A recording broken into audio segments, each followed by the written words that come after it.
Bonjour à tous et bienvenue pour cette 5e édition des Nuits d'Agathos. Au moins, on ne dérange personne.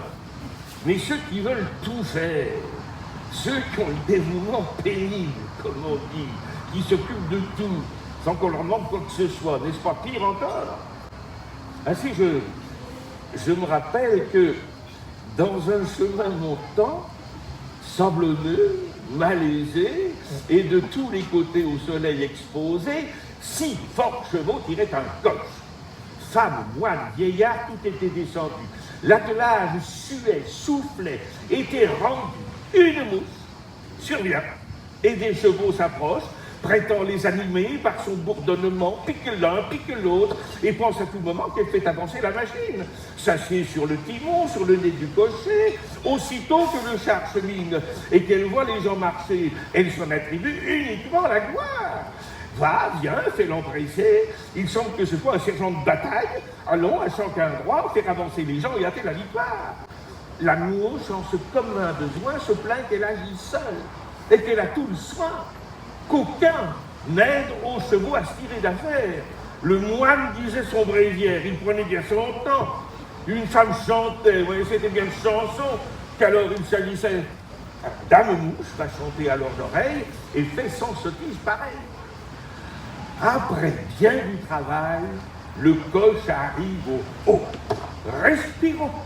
Maintenant, dit la mouche aussitôt, j'ai tant fait que nos gens sont enfin dans la plaine. Ça, messieurs les chevaux, payez-moi de ma peine. Ainsi, certaines gens, faisant les empresser, s'introduisent dans les affaires, ils font partout les nécessaires, et partout un pantin devrait être chassé. Mon Dieu, qu'est-ce là, je n'en puis plus, on me déchire. Quoi, j'accouche d'un œuf. D'un œuf, oui, le voilà, serait nouveau conduit. Gardez bien de le dire, on m'appellerait poule. Moquez-vous, dit l'autre. Oh, vous ne savez guère qui je suis. Allez, ne craignez rien.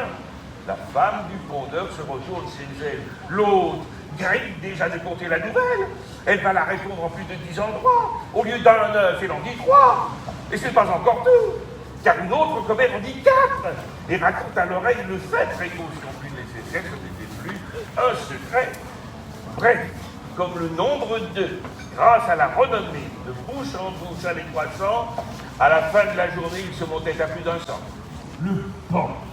Le pan, se plaignait à Junon. À Junon, déesse, disait-il, ce n'est pas sans raison que je me plains, que je murmure.